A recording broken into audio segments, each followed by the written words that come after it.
물론 여긴 국민 라디오.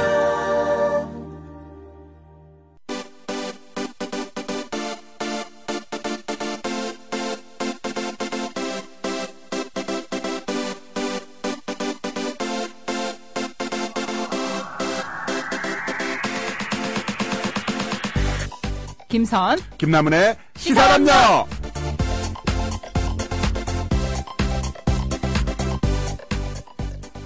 오늘 너무 추워요. 네. 귀가 막 얼어붙는 것 같아요. 어제 네. 막 추운데 뛰어오면서 너무 추워서 막 이렇게 주머니에 손 꽂고 막 달려가는데 어디서 너무 맛있는 냄새가 나는 거예요. 그래 딱 보니까 군밤장수 할아버지가 두둥 벌써 나오셨어요? 군밤장수 할아버지가? 나오셨더라고요. 오. 너무 기뻐가지고 5,000원어치 샀어요. 얼리버드시네, 얼리버드. 얼리버드 5,000원어치 샀다니까요. 오호. 왜 이렇게 많아 5,000원어치? 아유, 5,000원어치 많기도 하지만요. 확실히 이런 추운 날씨. 이런 추운 날씨에 잇 아이템, 호빵 아니겠습니까? 호빵! 호빵의 핵심은 사실 살다 보니까, 그, 단팥이라고 생각했었거든요. 단팥 아니에요, 그럼? 단팥 아니야. 그럼 뭐예요? 내가, 저도 이제 나이가 40 넘어가다 보니까, 호빵의 핵심은 바로 밑에 깔려있는 종이에요. 네? 종이. 뭐라고요? 왜냐면 종이가 잘 안 뜯어져. 바로 저렇게 살아야 된다. 질기게. 그러니까 호빵 밑에 깔려있는 종이처럼 살리라. 질기게. 그래, 너희들은 안고 하고 너희들은 밀가루 빵 해라. 하지만 나 없으면 니네들은 매대에서 못 나간다. 이거 정말 그 40대다운 이 간식, 겨울 간식에 대한 성찰.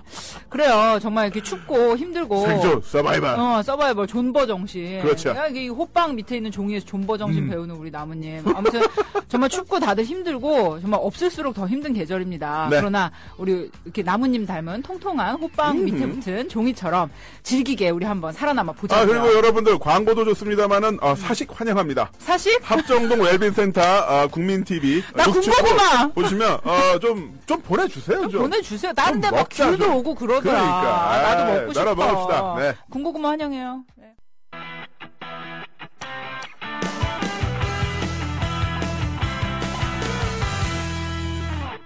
한 주간의 시사 이슈 중에서 우리 청취자분들이 꼭 좀 알고 넘어가셨으면 좋겠다 싶은 것들만 쏙쏙 뽑아서 전해드리는 핫 이슈 시간입니다.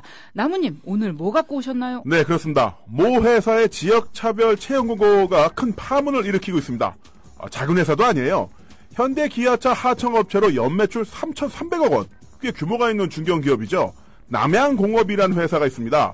이 회사의 채용 공고가 지난 주말 동안 논란과 비난의 대상이 되었는데요. 채용 공고가 무슨 내용인가 하니 외국인 전라도 본적자는 지원 불가라고 되어 있었다고 하네요. 네? 뭐요? 네. 아니, 그러니까 그럼 전라도 사람은 이 남양공업이라는 회사의 채용에 응시조차 할 수가 없는 거예요? 아예 서류도 쓰지 말라고? 아예 서류도 쓰지 말라는 거죠. 대박. 저도 그걸 읽으면서 아니 이게 무슨 소리야? 라는 생각이 들었는데요. 전라도 본적자는 아예 응시를 할 수 없는 게 그게 그 회사 방침이었다고 합니다. 이 채용 공고가 알려지면서 비난을 받기 시작하자 남양공업 측은 급히 공고에서 이 문구를 삭제하고 담당자의 착오가 있었다고 변명을 했는데요. 그 변명도 좀 웃겨요. 관리 대행 업체의 인턴 직원이 많은 자료를 조합해서 공고를 올리다가 실수로 이 문구가 들어갔다라고 하는데 잠깐만요. 이게 무슨 A4 용지를 페이지를 수거해서 막 조합하다 어디 붙인 것도 아니고 인터넷에 자료를 올리는데 자료를 많이 취합하다 보면 전라도는 응시 금지. 하지 마라. 이게 들어갈 수가 그게 있나요? 하필 또 그 자리에 딱 들어갈 수가 있나? 오, 그러니까요. 대박 확률. 자, 그런데 2011년에 남양공업 채용과 관련한 한 포털 사이트에 질문과 답변 내용이 나오면서 담당자의 착오라는 것도 그 변명도 거짓으로 드러났는데요. 그 문답에 따르면 남양공업은 수년간 파견직조차도 전라도 사람은 절대 뽑지 않았다고 합니다. 와, 나 짜증나. 아니, 아직도 지금은 네. 몇 년이에요? 그 출신 지역으로 사람을 차별하는 집단이 있다니. 그게 이제 작은 데도 아니고 이런 번듯한 기업에서 3,300억 원. 아니 그런 거 있잖아요. 드라마 같은 데 보면은 이렇게 완고한 시골 아버지가 아예 뭐 걔는 어디 사람이라 안 돼. 막 이런 거 있잖아요. 네. 그런 거는 이제 그런 드라마에서나 아니 뭐 로미오와 줄리엣. 그치, 막 대발이 아빠 막 이런 분들이나 하시는 건 줄 알았는데 좀 당황스럽네요. 그러게나 말입니다. 그런데 이런 지역 차별이 사실 많은 기업들에서 비밀 아닌 비밀로 공공연하게 만연해 있다고 합니다. 대기업이나 공공기관은 채용 기준이 많이 다양화되고 넓어졌다고 하지만은 중소규모의 기업들은 이제 아름아름 인맥으로 뽑는 경우가 아직도 여러 가지 뽑는 경우가 많이 있는데 그런 상황에서 여러 가지 차별적인 기준으로 이 직원을 뽑는다고 하네요. 많이들 뭐 잊으셨겠지만은 올해 초에 한참 문제가 되었던 P존의 경우도 아, 맞다. P존의 전 임원이 전라도 출신은 뽑지 않는다. 부모나 조부모가 전라도라도 안 뽑는 게 P존의 방침이다라고 폭로해서 많은 비난을 받았다고 하죠. 완전 그거네. 이렇게 양가 부모 저기 중에 흑인 피가 조금만 네. 있어도 너는 흑인. 완전 그 옛날 미국의 그런 거네요. 그렇죠. 아무튼 피존도 진짜 잠시 잊고 있었어요. 진짜 거기도 엄청나게 비난받았었는데 아니 그런 사례를 보고도 이 남양공업 같은 회사는 정신을 그럼 전라도에서 P존 빼던가. 그치. 장사하지 말던가. 그래, 그러면 남양공업 전라도에서는 현대기아차 사면 안 되는 거야? 그러니까. 아, 미치겠네. 참나. 정말 지금이 말이 안 나와. 너무 어이없어서. 네, 어느 시대인지 모르겠습니다. 그런데요, 어떤 기준으로든 간에 사람 차별하는 거, 그거 그냥 인간으로서 부끄러운 짓이죠. 이 좁은 나라에서 복닥거리면서 모여 사는데, 지역으로 사람 가르고, 성별로 가르고, 변명의 여지가 없는 아주 창피한 짓입니다. 차별하며 편가르는 집단치고 잘 된 애를 못 봤는데요. 히틀러의 나치는 독일인 외에 모든 사람들, 외국인, 집시, 유대인, 장애인, 동성애자까지를 차별하고 모두 가스실로 보냈는데요. 그런 학살과 패전을 경험한 독일에서는 공개적으로 차별적인 반응하는 것에 대해서는 법으로 금지하고 있죠. 그렇죠. 네. 막 종북 이런 소리 하면은 독일에서는 잡혀가요, 진짜. 잡혀가죠. 호주와 유럽 여러 국가에서는 체험 명령을 볼 때 결혼이나 출산에 대한 질문할 것도 불법이라고 하고요. 심지어는 아예 그 사진을 붙인 란이 없는 것도 많이 있죠. 오, 사진도. 네. 예, 사진도 없이. 오호. 그러니까 사람의 능력을 보지 않고 선입견을 갖게 되는 이런 부분에 대해서는 참 우리나라 좀 갈 길이 먼 것 같습니다. 그래도 가야겠죠. 어제 청와대에서 새누리당 지도부가 박근혜 대통령과 오찬 회동을 가졌어요. 참 요즘 분위기가 좀 그렇잖아요. 이렇게 네. 매일매일 아침 신문마다 빵빵 터지고 있기 때문에. 너무 행복한 내용들이 많죠. 그러니까 나 요즘 신문이 기다려지는 거는 요즘 처음이라니까요. 막 신문 막 미친 듯이 펴보잖아. 좋은 내용 많아요. 그러니까 아무튼 정윤회 씨를 비롯한 이른바 십상시 고전적이다 십상시. 십상시 다음엔 조조, 그 다음 동탁인가? 뭐 후한 시대야. 나 지금 유신인 줄 알았는데 뭐 후한 시대로 가고 있어. 근데 십상시가 그 한나라 때니까 왠지 맞긴 맞아요. 맞긴 맞아요. 새누리당 그 기원 또 한나라당이니까. 네. 와 절묘하다. 아무튼 이 십상시에 국정 개입 스캔들로 어수선한 와중에 여당과 대통령의 만남이라 저 자리에서 무슨 말이 나올지 분위기는 어떨지 대통령 표정은 어떨지 참 네. 주목이 되었었는데요. 뜻밖의 분위기는 굉장히 화기애애 그 오호. 자체였다고 하네요. 또 우리 이완구 원내대표가 박근혜 대통령을 3번이나 각하라고 호칭하면서 네. 분위기를 띄웠고요. 막 우리 국정에 여념 없으신 각하를 위해 박수 이러면서 박수도 유도하면서 네. 대통령 띄워주기에 아주 여념이 없으셨다고 합니다. 근데 각하는 이미 사라진 호칭이잖아요. 그렇죠. 그런데 이완구 원내대표가 박근혜 대통령 각하. 각하. 각하라는 호칭은요, 의외로 노태우 정부 때부터 없어졌습니다. 그 노태우 대통령이 이제 대통령 당선될 때 이제 슬로건이 보통 사람의 새 시대 아니었습니까? 그래서 이제 서민의 시대를 슬로건으로 하고 당선이 됐는데 본인이 이제 지향하는 그분은 서민이 아니었지만 네. 서민을 지향하는 그 이미지와 각하라는 호칭은 맞지 않다고 생각해서 각하라고 나를 부르지 마라 이렇게 했고 사석에서는 사실 종종 쓰였대요. 네. 대통령 각하. 그런데 이제 김대중 정부에서 드디어 대통령님으로 이제 각하라는 호칭이 이 각하라는 뜻이 누각 밑에 계신 분이라는 뜻이잖아요. 누각. 누각에 앉아 있는 사람은 임금님밖에 없는 높은 거고요. 사람. 다른 사람들 모두 다 무릎 꿇고 있는 건데 누각 밑에 앉아 계신 분, 그래서 각하라고 하는 건데 그러니까. 사실 민주정부, 공화제 국가에서는 써서는 안 되는 단어긴 하죠. 그렇죠. 그래서 이제 김대중 정부에서 제대로 이제 대통령님으로 이제 호칭이 고정이 되었고요. 네. 우리가 또 이명박 전 대통령을 각하라고 하지만 이거는 악센트가 다릅니다. 그죠? 악센트가 뒤에 있어요. 각하. 각하. 네, 그건 이제 각하죠. 아무튼 각하. 그렇게 좋은 분위기에서 박 대통령이 또 한 말씀을 하셨습니다. 청와대에서 실세들이 싸운다고 하는데 성대모사 들어갔다. 청와대 실세는 진돗개 일이라고 말할 수 있겠습니다라고 하셨다고 합니다. 네. 그런데 이 말이 또 전혀 엉뚱한 방향으로 해석이 되고 있다고 네, 합니다. 근데 뭐 청와대에서 대통령께서 진돗개를 키우고 계시긴 하시잖아요. 네, 진돗개 암수 2마리를 키우고 네. 계신데요. 그 진돗개가 아니라 영 다른 진돗개로 영 어허. 안 좋게 해석이 되어서 문제입니다. 어허, 여기가 약간 긴장인데. 네. 긴장 타고 있어요. 네. 저도. 대통령의 이 진돗개가 실세입니다. 발언이 나오자마자 지난 2일에 정윤회 씨가 중앙일보와 했던 인터뷰가 다시 수면 위로 네. 짠 주목을 받았는데요. 그 중앙일보 인터뷰 내용이 이렇습니다. 대통령에게 누가 되지 않기 위해 일부러 사냥개가 되어 숨어서 지냈는데 이제는 진돗개가 되어야겠다. 이게 이제 지난 2일에 정윤회 씨가 네. 중앙일보에 한 말이에요. 그런데 대통령께서 실세는 진돗개입니다. 이러니까 이거 자, 뭐야 이게. 그러면 정윤회 씨가 진돗개면 청와대 실세임을 시인을 한 거네요. 그치, 이건 자백이야. 지금 검찰에서 십상시 수사하고 있는데 이거 자백으로 보고 좀 감안해 주시길 바라고요. 네. 아무튼 이제 박 대통령이 의미 있는 자리에서 이제 진돗개를 강조한 거는 이번이 사실 처음은 아니에요. 네. 올해 초에 첫 정부 부처 업무 보고 자리에서도 이 진돗개 정신을 강조를 하셨습니다. 뭐라고 했냐면요. 국무조정실, 국민권익위, 법제처 업무 보고를 이제 한꺼번에 받는 자리였는데 비정상의 정상화를 위해서 한 번 물면 살점이 완전히 뜯어져 나갈 때까지 놓지 않는 진돗개 정신으로 일해야 하겠다고 말할 수 있겠습니다. 이렇게 말씀을 하셨다고 합니다. 네. 아무튼 이런 박 대통령의 진돗개가 실세다라는 발언은 SNS상에서도 뭐 박 대통령의 고백이다 이렇게 많이 회자되고 드립을 낳고 있는데요. 아무튼 뭐 십상신이 진돗개니 이런 일들을 보면서 딱 한마디가 떠오르네요. 뭔데요? 개판이다. 자, 새누리당이 당협별 SNS 담당자 협의회라는 것을 발족시키면서 발대식 행사를 열었다고 합니다. 478명으로 구성된 SNS 담당자 협의회 발대식이라는 자리에는 김무성 대표도 참석해서 SNS 전사들 이러면서 격려했다고 하는데요. 선거가 전쟁이라고는 하지만 아예 전사, SNS 전사라는 표현 좀 섬뜩하네요. 김무성 대표가 이 행사에서 한 말을 한번 돌이켜볼까요? 뭐라고 했냐면요. 이분이 민주주의 정당, 진짜 민주주의를 하기 위해서는 서로 간의 소통이 실시간으로 아하. 이루어져야 한다. 오, 맞는 말씀? 맞는 말씀. 온라인상의 원활한 소통도 마찬가지다라고 했다네요. 괜찮습니다. 네. 뭐 나쁘진 않은데요. 그런데 사실 그 새누리당이 진짜 민주주의 정당, 뭐 민주정당 하려고 SNS 전사들 만든다라는 것에서는 약간 좀 일각의 의심을 가질 수가 있는데요. 많이. 그럼 이분들이 앞으로 이제 아이패드 같은 거 가지고 카페 돌아다니면서 익명으로 야당 후보 음해하고 유언비어 퍼뜨리는 거 이것도 그렇게 하시려나라는 그치. 생각이 된다는 억측과 오해를 제가 가질 수도 있습니다. 그치, 막 문죄인 막 이런 거 쓰고. 저 억측이나 오해를 가질 수 있다 이야기를 했어요. 가능성일 뿐이야, 그러니까요. 이거는. 오실 거면은 국민 카페도 오세요.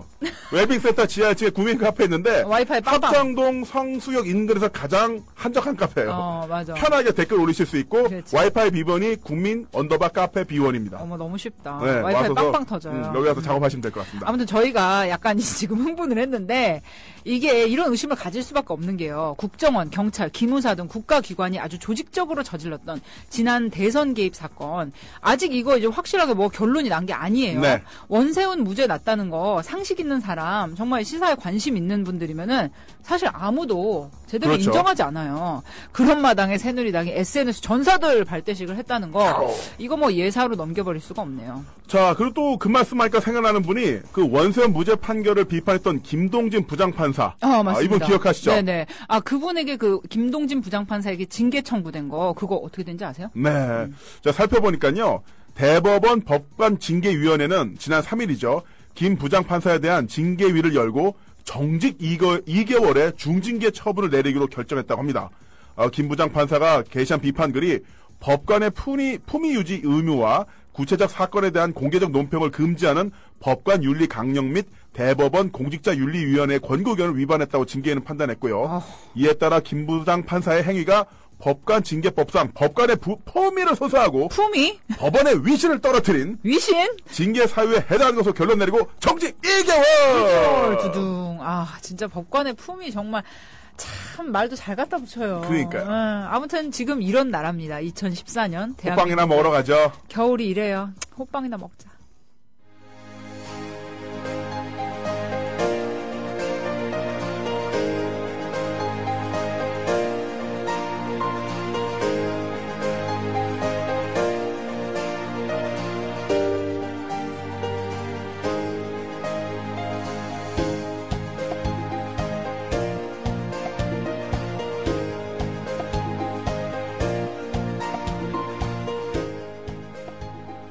네, 앞서 핫이슈 시간에 저희가 우리 김선님이 심혈을 기울인 성대모사가 있었죠. 이에 대해서 사랑님께서 김선님의 그 박근혜 대통령 성대모사 때문에 분위기 빵빵 터졌습니다. 아주 좋아요라고 하셨고요. 아우, 감사합니다. 그리고 몽몽님께서는 전 고향이 진도인데 참 우울해요.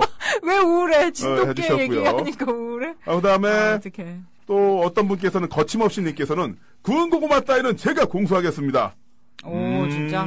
감사합니다. 말씀이라도. 믿겠습니다. 말씀이라도 감사해요. 또 이제 이분께서 꿈꾸는 별님께서는 비행기가 땅콩 봉지 때문에 후진하질 않나. 이거 우리나라가 어찌 되려고 이러나 이렇게 해주셨네요. 근데 정확히 하셔야 돼요. 땅콩이 아니에요. 마카다미아? 그치. 마카다미아 넛. 그건 이제 땅콩은 피넛이고 좀 네. 달라요.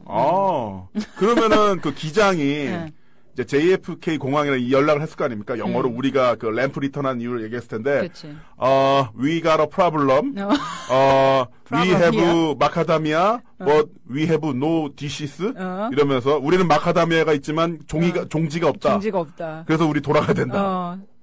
진짜 미치겠어요. 왔더 FF. 그렇습니다. 아무튼 그런 따끈따끈한 소식이 있는 오늘이고요. 지난주에 정말 많은 청취자분들이 듣고 이제 호응과 관심을 보내주셨던 서촌의 카페는 왜 망하는가.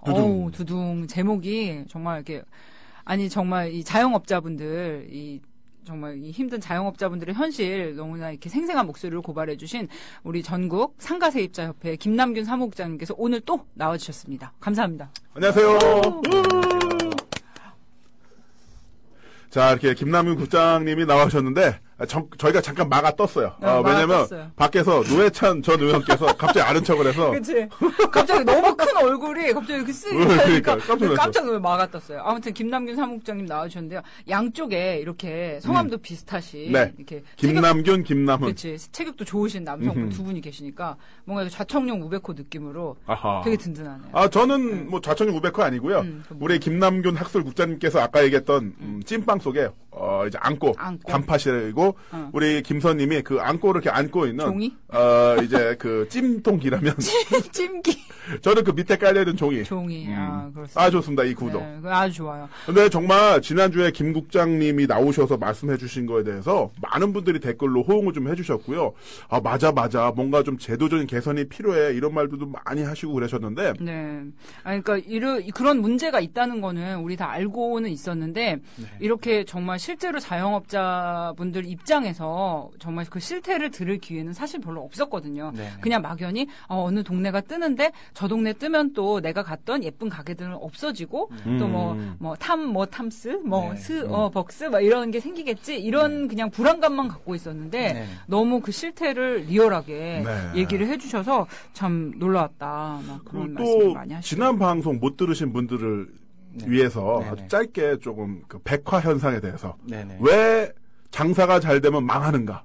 한 번만 더 좀 정리를 해주시면 좋을 것 같아요. 예, 뭐 간단하게 말씀드리면 그 집주인, 그러니까는 건물주의 소유권은 인정을 하면서 거기서 장사하는 사람들이 노력한 대가는 인정하지 않는 그런 법의 모순점이 만들어내는 현상이에요. 그리고 그 어쩔 수 없이 건물주와 그러니까는 임차인이 아무리 부자라고 하더라도 구도상 서로는 균형이 안 맞아요. 그러니까는 임차인이 상대적인 약자일 수밖에 없는 그런 구조를 갖고 있을 수밖에 없죠.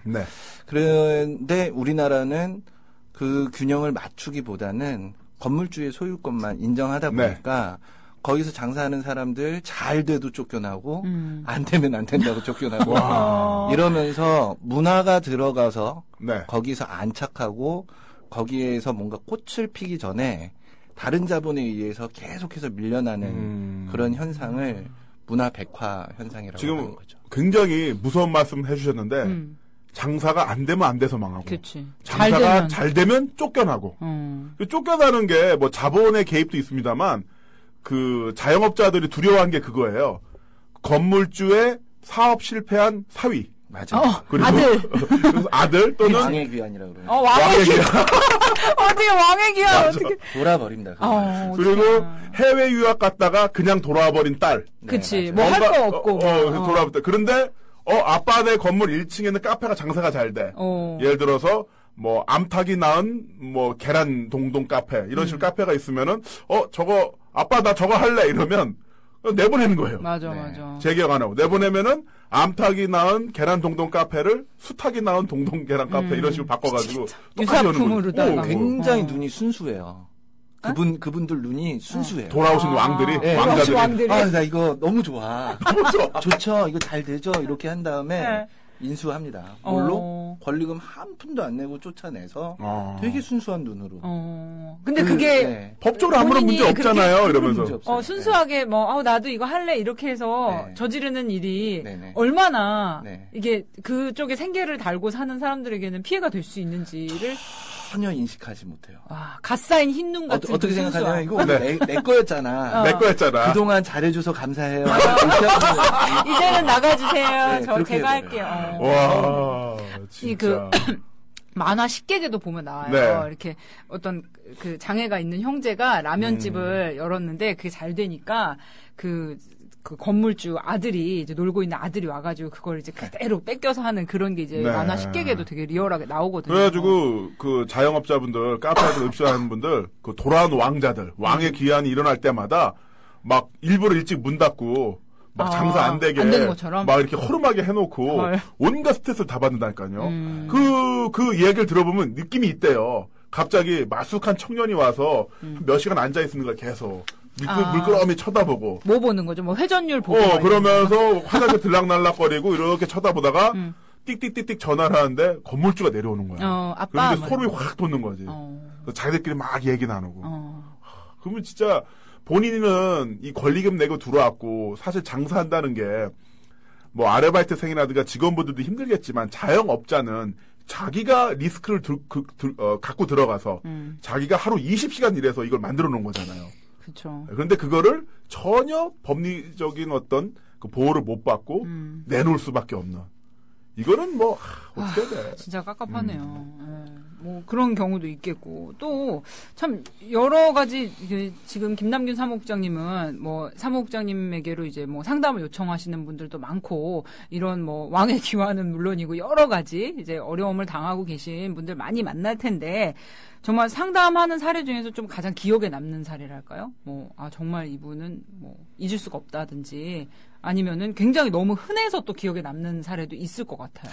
네, 뭐 이거는 케이스가 사실은 몇 가지 케이스로 추려질 수 있어요. 예를 들어가지고 재건축으로 인해서 쫓겨나는 경우. 네. 그러니까 뭐 버젓이 받아놓고 1년 후에 너 우리 재건축할 테니까 나가. 1년 만에. 네. 그러면은 이제 1년 전에 얘기를 해주든가. 재건축한다면 안 들어왔을 거 아닙니까? 네. 그럼요. 근데 뭐 거기다 5억씩 6억씩 때려받고 시설 다 해놓고 마케팅 홍보비 요즘 다 들어가잖아요. 잘하려면. 그렇게 해놓고 대형으로 딱 하고 있는데 우리 재건축 승인 났으니까 나가세요. 이렇게 미치겠다. 되는 경우. 그 다음에 이제 그러니까는 환산보증금으로 보호를 받게 됐어요. 지금은 4억 원까지. 그러니까 예를 들어가지고 1억에 300까지는 보호를 받고 301원서부터는 보호를 못 받아요. 그러면 그러니까 보증금이 1억에 월세가 300인 거죠. 네네. 근데 서울시내 역세권이라면 다 넘어가지 않나요? 다 넘어가요. 그러니까. 그런데 이래요. 250 혹은 280에 들어갔다가 다음 연도면은 넘어가잖아요. 네. 넘어가면 그때 2배를 불러요. 아유, 뭐, 흔한 일이에요. 300만 원 가까이 내던 사람한테 600을 내라 그럽니다. 600. 근데 이 사람들이 자리를 잡았느냐? 1년 만에는 자리를 잡기 힘들잖아요. 적자가 나고 있는데 권리금까지 주고 들어왔기 때문에 그 600을 내면 적자 300 이상 나도 그냥 가는 거예요. 왜냐하면 권리금을 냈으니까. 뺄 수가 없는 거예요. 뺄 수가 없으니까. 게다가 시설 다 하고 있으니까. 아이고. 그런 사연들부터 뭐 여러 가지 케이스들은 굉장히 많은데요. 그 중에 이제 재건축으로 쫓겨나는 경우가 가장 억울한 케이스들이 많고. 근데 재건축이라는 게 막 1년 만에 확 추진이 돼서 결정이 되고 이게 아니잖아요. 몇 년 전부터 이렇게 아니에요. 하고 있지 않아요? 아니에요. 재건축이라는 거는 건물이 노후되면 구청에다 얘기를 하면은요. 구청에서 약간 기계적으로 그거를 갖다 승인을 해주게 되어 있어요. 그렇구나. 그래서 그 재건축 때문에 한번 날렸잖아요. 돈을. 나가 그랬으니까 법적으로 우리 버팅겨 그랬다가 강제 집행 당했단 말이에요. 명도 소송에서 패소하고 강제 집행 당해요. 강제 집행 당하고 나서 그 다음에 또 어떻게든 돈을 빌리고 막 사채 끌어쓰고 해가지고 다시 했는데 또 가게 차리면. 또 재건축이 된 거예요. 혹시 그 7억 날리신 분? 네, 그렇게 해가지고 이분은 과거에 그냥 멀쩡한 진짜 그야말로 진짜 대기업에서 부장을 하셨었는데 이분들 뭐 퇴직한 다음에 정말 이렇게 제2의 인생 먹고 살기 위해서 했던 그런 사연들, 그 사연이 사실은 가장 가슴 아팠어요. 결국은 가장 못 사는 지금 층이 된 거죠. 대기업 부장으로 있다가 재건축 2번 연달아 터지고 나서는 차상위층으로. 그렇게 되더라고요. 사회 중산층 아니면 거의 상류층 수준의 어떤 생활을 영위하다가 밑단계로. 그럼요. 조직 안에서. 근데 이제 그런 사연들을 들으면 이 사람들이 과연 무슨 잘못을 했지? 이 사람들이 과연 뭘 잘못했을까? 법을 어긴 것도 없고 하나도 없죠. 하나도 없죠. 정말 하나도 없고 뭐 있다면 남에게 딱 하나 피해를 있어요. 끼친 것도 있고. 자기 건물 없는 죄. 자기 건물 없는 죄. 그러니까 법을 어기지도 않았어. 남에게 뭐 피해를 주지도 않았어. 뭐 단기간에 뭐 어떤 투기적인 이득을 보려고 한 것도 없어요. 아닌데 전혀 아닌데 그냥 내 건물에서 장사하지 않았다는 이유 하나만으로 이렇게 뭐 사회적인 경제적 신분이 그냥 확 떨어져 버리는. 그래서 요즘 저희 단체는 국회에 나가서 아침마다 1인 시위를 하고 있어요. 동서남북 다 해가지고 진짜 추워요. 아침에 진짜 귀 다 떨어져 나갈 것 같고 정말 추운데 거기에 나오시는 분들 젊은 분들이 안 나와요. 네, 다 어르신들이 나와서 다 60대 넘은 분들이 여태까지 너무너무 당했기 때문에 너무 당한 게 너무 억울해서 뭘 입고 나가시냐면 죄수복을 입고 나가십니다. 죄수복? 네, 우리 죄인이다. 우리 죄를 사하여 달라. 그러니까 하얀 그 옷을 입고 이렇게 파란색 죄수복을 입고 하시는데 그분들의 죄라는 게 정말 우리가 건물이 없는 죄. 건물주 아들이 유학 가서 돌아올지 어떻게 알았어? 그거 몰랐던 죄. 아이고. 그런데 그 자영업자의 그 생존율, 성공률을 살펴보니까 자영업자가 만 5년까지 생존할 수 있는 확률이 17% 정도라고 하더라고요. 근데 이 확률이 어느 정도냐면은 다이어트 성공률이 5%, 그리고 헤지펀드 성공률이 5%, 사자가 사냥에 성공 확률이 15%, 지난 대선 때 오바마 재선 확률이 70%, 1964년 레인저 7호가 달 착륙 성공할 확률이 80%. 오, 달 착륙 확률보다도 더 낮은 거죠. 사자 성공률이랑 삐까삐까. 와. 그 정도로 이제 정글이다. 아니 근데 이렇게 자영업 뭐 카페나 식당이나 뭐 어떤 뭐 상점이나 자영업 하시는 분들이 거의 다 진짜 뭐 전에 나무님 말씀하셨지만 뭐 40, 50대 이렇게 지금은 이제 퇴직 연령도 굉장히 빨라졌잖아요. 그렇게 이제 퇴직하고 뭐 퇴직금이나 뭐 이제 이런 여러 가지 모아놨던 돈들 풀어가지고 이제 제2의 인생 시작하려고 하는 거고 어떻게 보면 이분들 우리 경제의 허리인데 이렇게 법적인 지원책이 뭐 지원책이라는 게 아예 지금 없는 거잖아요. 예, 지금은 없다고 볼 수 있죠. 안전망 그냥 기본적인 안전망조차도 없이 이렇게 그냥 빈민층으로 내몰리도록 이렇게 되어 있는 거는 정말 큰 문제인데요. 맞다. 명도 소송하니까 우리 이명박 대통령 각하께서도 뭐 해요? 예전에 그 서초동 소유의 건물에서 있었는데 그 1층에 희례동이라는 중국집이 있었는데 여기도 2년 만에 건물 증축하면 나가라고. 헐. 그래서 건물주 이명박 대 중국집 사장님 붙은 적 있죠. 근데 패소했어요. 네, 이건 1+1은 2라고 답이 나와 있어요. 명도 소송은 소유권자한테 아주 유리하기 때문에 그냥 뭐 명도 소송한다. 그러면 대부분이 99.9%가 그 임차인은 패소하게 돼 있어요. 와, 이분 참 여러 가지 하셨네요. 대통령 각하요? 야, 중국집 월세. 꼼꼼하신 분. 진짜 정말. 2년 만에 다 증축했더니 증축하고 뭐 인테리어 다 해놨더니 2년 만에 나가라. 대박. 아무튼 참 이게 상담하시면서 여러분들 만나시는데 이렇게 이분들이 뭐 여러 가지 법적 조치도 알아보고 많이 알아보시다가 뭐 결국은 밀려서 이제 김남균 학수국장님이나 상가세입자협회를 찾아오시는데 제가 어제 잠깐 들었는데 이분들이 이제 모임 같은 데서 이런 밀려서 이제 고통당한 자영업자분들이 모여서 자기소개를 하시면서 그렇게 우신다고 들었어요. 왜 뭐라고 하세요? 전 사실 이제 그 얘기만 이렇게 그 생각만 나도 사실은 이제 굉장히 가슴이 먹먹해요. 왜냐하면 이제 과거는 아니고 우리가 만들어진 지 얼마 안 된 조직이에요. 작년만 해도 이제 인터넷에서 검색해가지고 우리 인터넷 카페를 들어와가지고 이렇게 그 상담하러 오시는 분들이 젊은 분들이었어요. 네. 30, 40대 젊은 분들. 근데 한 작년 말서부터 해가지고는 5, 60대 분들의 어머니쯤 되시는 분들이 찾아오세요. 딸한테 얘기 들었다. 이렇게 해가지고 찾아오셔서. 딸이 이제 인터넷을 찾아서. 예, 그래서 모임이 이제 커지기 시작을 했는데, 저희가 이제 정기적으로 모임이 있어요. 지역별로도 잠깐 조그만 지역별로, 뭐 홍대라든지 가로수길이라든지 이런 모임도 있고, 그래서 이제 모임에서 만나가지고 이제 새로 오신 분들, 그냥 뭐 어떤 공식적으로 인사가 아니라 이렇게 얘기를 하다 보면은 자기 사연을 이제 왜 나는 여기 오게 됐다라고 얘기를 하잖아요. 네. 그거를 얘기를 하시면서 오열을 하세요. 네. 10분이면 10분 다 오열하세요. 근데 왜 오열하냐면은 너무너무 서러운 거예요. 자기는 밤잠 설쳐가면서 그 중에는 이런 분도 계셨어요. 애들이 어려가지고 근데 애 봐줄 사람이 없어가지고 박스 안에다가 놓고 박스를 이렇게 펜스처럼 네네. 쳐가지고 거기다가 놓고 자매들 둘이 놀으라고 시키면서 밤 나르고 막 했다 이거예요. 그렇게 해서 지금 이제 애가 컸대요.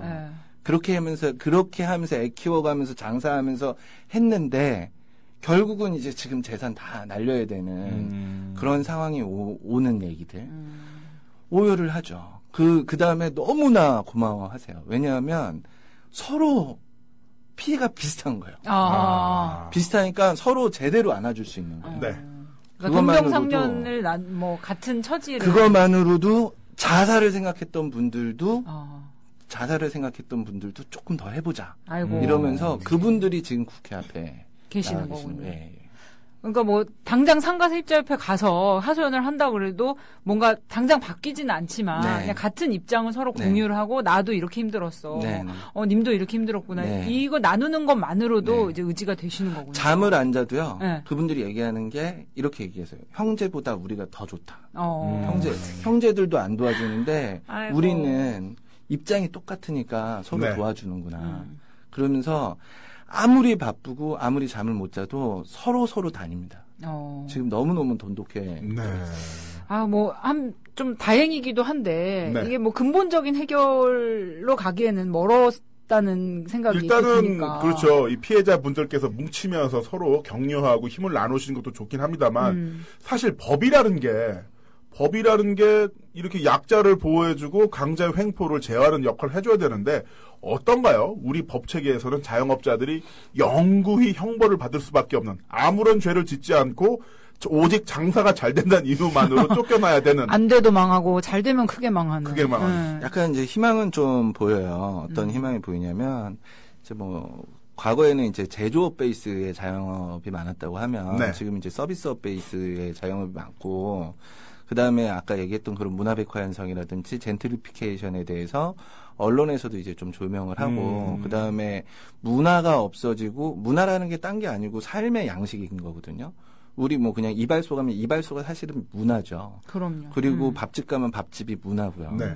그 문화를 바라보고 있는 그 관점들이 조금 좋아지고 있어서 사람들이 이제 목소리를 내기 시작을 했고 그다음에 이번에 권리금법제화의 정부 TF팀을 제가 이렇게 만나본 적이 있는데 그쪽에서 연구하고 있는 연구하고 있는 분들도 이런 법에 대해서 불합리하다라는 거에 대해서 인식을 하고 계세요. 그리고 판사분들도 인식을 하고 계십니다. 그런 모임도 있고. 네. 근데 뭐 현재는 이제 그 사법부에 뭐 얼마 전에 이제 서기호 의원이 이제 얘기도 하고 막 그랬지만 사법부의 체계도 그렇고 그다음에 1심에서 뭐 이렇게 굉장히 개성 있는 판결하기도 그렇고 하니까 1 더하기 1은 2 이렇게 해가지고 판결을 하고 있고 그래서 요즘은 재판부에서도 조정으로 많이 보내는 편이에요. 그래서 법이 이게 그 명도 소송이 끝날 때까지 좀 길어졌어요. 예전보다는. 좀 이렇게 서로 이렇게 확인해봐라 이렇게 하고 있는 중이에요. 그래서 어차피 앞으로는 점점 법은 좋아질 거예요. 대신에 뭐 법이라는 것 자체가 굉장히 보수적이에요. 법이라는 것이 바뀔 때 획기적으로 바뀌기는 조금 그렇죠. 공학적으로 힘들 거예요. 네. 그래서 앞으로 오래 걸리겠지만 이거를 오래 걸리지만 어차피 바뀝니다. 한 30년, 40년 뒤에는 바뀌겠죠. 그런데 이거를 앞으로 5년, 10년으로 땡길 수 있는 사람은 바로 자영업자들, 장사하는 분들, 그분들이 할 일이에요. 우리 이거 되게 재밌어요. 작년에 처음으로 목소리를 냈어요. 그전엔 낸 적이 없는 거예요. 그전 낸 적이 없고. 네. 자영업자들이 작년에 처음 제가 처음으로. 그 세입자 협회 만들면서 맘상노라고 맘 편히 장사하고 싶은 상인 모임 만들면서 당연히 있겠거니. 이런 맘상고 단체가, 이전에는 네. 이런 비슷한 단체도 전혀 없었어요. 없었어요. 엥? 네, 없었어요. 그것도 놀라운데요? 없었어요. 대한민국 역사에 놀랐어요. 지금 이름을 올리셨군요. 네, 최초의 아주 이 자영업자 놀라운데 단체. 네. 이 일은 작년에 저희 4명이서 시작을 했거든요. 4명이서 목소리 내고 그 다음에 한 7명이서 이제 국회에 가서 로비하고 그랬는데 일부 바뀌었어요. 작년부터 처음 할 때부터 이번에 좀 더 많이 바뀔 거예요. 지금 소위원회 네. 열리고 있는데 많이 바뀔 거라는 소식을 듣고 있어요. 그리고 또 목소리 내면 또 바뀝니다. 왜냐하면 여러분들이 유권자거든요. 그렇죠. 여러분들이 지금 600만 정도 되는데 아마 식구들까지 다 치고 그러면은 1000만 정도 되죠. 그 경제 인구가. 그 유권자들이요. 그러니까 이 사람들이 뭉치기만 딱 뭉치면은요. 대단한 힘을 발휘하게 될 거예요. 아니, 지난. 그걸 발판으로 해서 우리 사무국장님 이제 국회의원 출마하시고. 그리고 저는 김남균을 학술국장입니다. 네, 국장님. 네. 아무튼 근데 지난 2012년 대선 때도 이제 박근혜 후보와 문재인 후보, 뭐 네. 안철수 후보까지 이렇게 3명의 빅3 후보들이 전부 다 50대 네. 자영업자 대책이 있었어요. 그러니까 다들 이게 50대 자영업자 층이 굉장히 넓고 네. 이 사회 중추라는 걸 알고는 있어요. 그리고 이런 문제가 있다는 거 이제 권리금 법적으로 보호 네. 못 받고 이렇게 쫓겨나고 알고는 있어서 다들 나름대로의 대책을 마련을 했는데 그 대책들이 전부 다 무슨 뭐 어떤 세제 혜택을 준다든지 네. 뭐 창업 지원금을 준다든지 이런 식으로 약간 진짜 편하게 그냥 맘 편히 장사하고 싶은 건데 그런 생활적인 대책하고는 조금 거리가 있는 그런 이렇게 단기적인 지원책으로 거의 다 그쳤거든요. 네. 그러니까 뭐 어떤 당이든 간에 50대 자영업자 이 넓은 그리고 이제 그 자영업자들 식솔까지 따져보면은 1000만 가까이 되는 이 유권자들 잡으려면은 어떤 당이든지 간에 이 법안 정말 자영업자 대책, 이렇게 편하게 장사할 수 있는 그런 대책들을 좀 마련해줘야 될 것 같아요. 이런 법안을 위반한 부분에 대해서 여야가 어느 정도 좀 시각이 동일한가요? 아니면 좀 다른가요? 이번에는 사실은 이제 좀 뭐 저희도 전향적이다라고 표현할 정도로 네. 그 법무부에서 법안을 만들 때 굉장히 그래도 우리가 생각했던 것보다는 잘 만들었어요. 그리고 거기에는 이제 정부 TF에 들어가 있는 여러 이제 뭐, 그 중에 이제 뭐, 김영두 교수님이라고 계시는데, 네. 그 시각이 굉장히 진보적인 시각을 갖고 있었는데, 근데 그럴 수밖에 없는 게요. 사실은 뭐, 정부가 굉장히 진보적이고 전향적이다라고 한 거는 과거에 비해서인 거죠. 해외의 법을 보면은, 우리나라 법은 법이 아니에요. 해외 사례 좀 얘기해 주세요. 맞아. 해외 같은 궁금해요. 경우에는 뭐 일본 같은 경우를 말씀드리면 일본은 임차인을 쫓아낼 수 있는 방법은 딱 하나뿐이 없어요. 뭔데요? 건물 붕괴 위험이 초래했을 때 이것밖에 없어요. 아, 그래요? 진짜요? 그거밖에 없어요. 그 온리원 그거 네, 하나밖에. 그거 하나뿐이 없어요. 오. 다른 거 없어요. 아니 재건축. 없어요. 재건축 자기 마음대로 그렇게 할 수 없어요. 재건축을 하려면 엄청나게 돈을 많이 물어줘야 돼. 정말 막 흔들릴 정도로 많이 물어줘야 돼요. 아니 그 건물주 아들이 라멘집 같은 경우 그치. 28억 물어줬어요. 28억. 예. 28억이요? 예, 예. 라면집 내보내면서? 예. 그 건물주 아들 가지고 아빠 나도 저 라면집 절대 할 수 없어요. 절대로 할 수 왜 없어요. 한국에선 다 되는데 왜 안 돼요? 안 돼요. 유럽도 안 돼요. 그거는 그냥 있을 수가 없어요. 그 사람들의 상식도 아니에요. 그냥. 왜 그러냐면은 와우. 프랑스 법을 보면은 이거는 한편의 시예요. 시. 예. 말씀을 읊어주세요. 드리면 음악 깔아드릴까요? 예, 저기 테크닉 가든의 아다주 한번 또. 그러면서 이제 프랑스 법이 나와. 예, 어떻게 되는 거냐면 이제 건물주가 나가라 그랬죠. 네. 그랬더니 이제 재판을 봤어요. 근데 여러 가지 나가지 않아도 되는 여러 가지 이유가 있는데 그 중에 하나는 건물주 마음대로 여기 와 있는 고객 행복권을 음악 깔렸다. 음악 나온다. 예. 그 고객 행복권을 침해할 수는 없다. 오. 여기 건물 너네들의 문제가 아니라 이 가게를 찾고 있는 고객들. 이 고객들은 어떻게 할 거냐. 이 빵집에 오는, 네. 이 카페에 오는. 네. 매일 아침마다 이 빵집에 바게트 사러 오는 사람들의 네. 우리나라가 행복주의권. 지식재산이 3위거든요. 응. 세계 3위예요. 네. 물론 그걸로 막 이익을 많이 보고 있지는 않지만 이것도 지식재산이란 말이죠.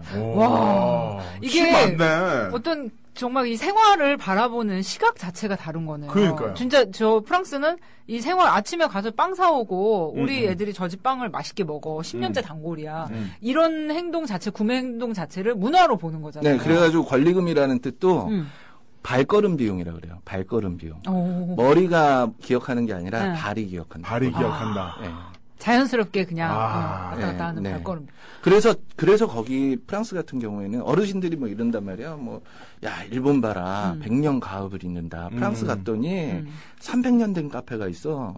문화. 가면은 예. 뭐, 장자쿠 루소가 마셨던 예, 테이블이 그대로 있는 뭐, 예, 카페라든가. 맞아. 막 있잖아요.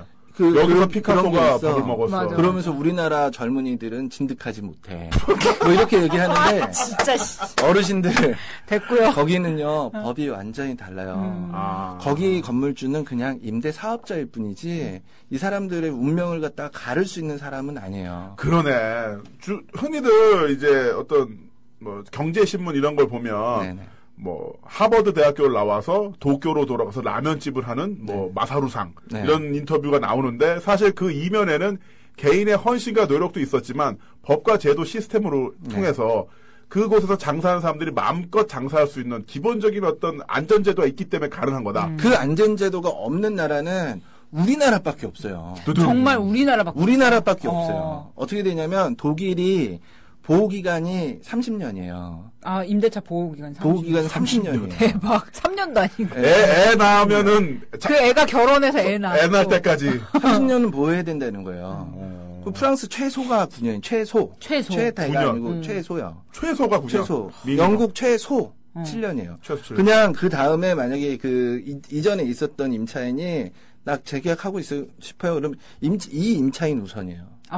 새로 오는 사람 예, 아니고. 야, 다른 사람 더 많이 준대는데 됐어. 이런 거 월세 없어요. 제가 그런 2배 거 준대 없어요. 뭐 이런 거 없어. 그러려면 쫓아내려면 이 사람한테 엄청나게 많은 걸 물어줘야 돼요. 프랑스 같은 경우는 어떠냐면은 노력한 대가 그동안에 손님의 수준 손님의 수준? 예, 손님들도 각각 수준이 다르잖아요. 네. 여기서 뭐 100만 원짜리 살 수 있고 다 지출 다르잖아요. 수준? 네. 예, 지출 대박. 수준.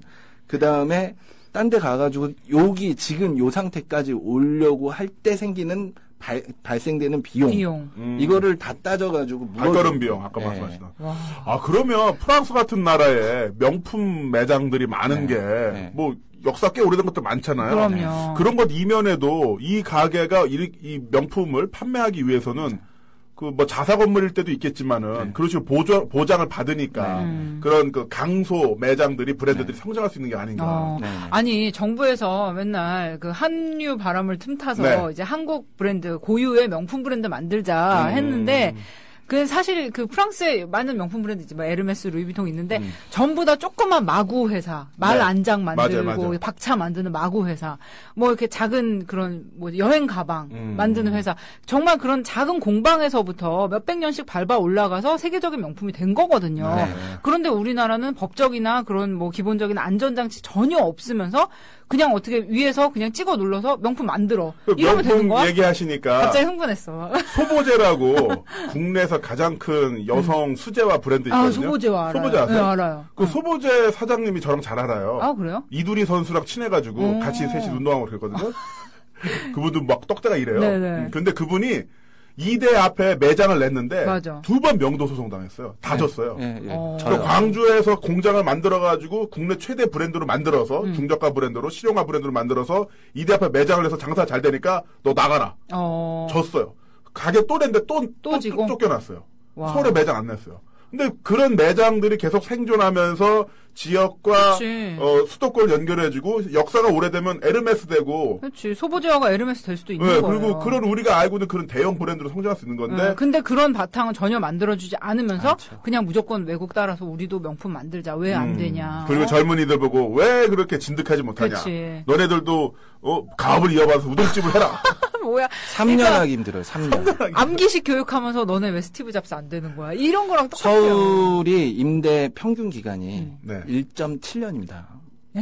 1.7년이요. 1.7년 또 어떻게 그걸 뽑아내요? 못 뽑아내죠. 못 뽑아내죠. 아니 자리도 못 잡지 않아요? 사실 1.7년이면. 그 중에 이제 그 절손을 하고, 손절을 하고, 그 다음에 이제 나가시는 분들도 많지만, 주로 사건이 발생되는 곳은 우리나라에서 이제 7대 상권이라고 불리는 그런 곳에서 주로 이제 명도 소송이 많이 벌어진단 말이죠. 뭐 명동 이런데 뭐. 명도 소송은 무슨 막 그냥 유행처럼 지금 번지고 있어요. 아 그래요. 예, 뭐 집주인이 그냥 나가 했는데 안 나가? 명도 소송할게. 소송하지 뭐. 뭐. 이제. 바로 그렇게 되고 있죠. 야. 야 진짜. 그리고 화해조소라는 게 있어요. 음. 화해조소라는 게 그 판결을 받기 전에 서로 네. 이렇게 이런 식으로 협상하고 이런 식으로 합의했다 하는 조서인데요. 그거 여러분들 만약에 장사를 이제 시작하려고 할 때는 화해조서는 쓰자 이러면 그곳이랑 계약을 하지 마십시오. 화해조서를 쓰면은 그거는 대법원 판결하고 똑같은 효력을 아 그래요? 네. 대법원 판결. 거기에 웬만한 법을 웬만큼 뭐 법을 약간씩 어긴다고 해도 그건 둘이 합의 본 내용이기 때문에 아. 크게 막 엄청나게 뭐 공정거래법상 위반이거나 이러지 않는 이상은 둘이 그냥 합의 보고 그거를 판사한테 종이 줘가지고 판사가 미리 판결을 하는 거거든요. 그거는 절대 쓰시면 안 됩니다. 그 유행처럼 지금 번지고 있어요. 화해조서가. 예, 왜냐하면 우리가 작년에 법을 바꿨거든요. 재건축이 있을 때 사전고지하지 않으면 나가라고 할 수 없게끔 바꿨어요. 그래 놨더니 이제 화해조서를 쓰기 시작하는 거예요. 아하. 사람들이 언제든지 나는 너를 쫓아낼 수 있다. 화해조서. 그런데 이제 건물주나 뭐 대기업이나 이런 데서는 네. 다 이제 법률자문 다 받아서 네. 엄청 꼼꼼하게 자기네들한테 네, 네. 유리하게 네, 이렇게 네. 해서 만들어가지고 올 거 아니에요. 네, 네. 그런데 이제 모르는 장사 처음 시작하거나 뭐 하는 분들은 그냥 네. 모르고 그냥 사인해 주는 거죠. 평생 여기서 장사해. 어. 항상 하는 얘기죠. 아. 이 그 중개에 있는 이 건물주 법 없이도 사시는 분이에요. 늘 그런 말에 속으시면 안 됩니다. 그 아무리 좋은 건물주도 변할 수 있습니다. 일단 화해조서는 절대 쓰지 절대 마라. 쓰면 안 돼요. 특약 조건도 많이 쓰지 마세요. 정말 가슴에 와닿는 게 저도 어쨌든 인생 2막의 목표 중에 하나가 건물주거든요.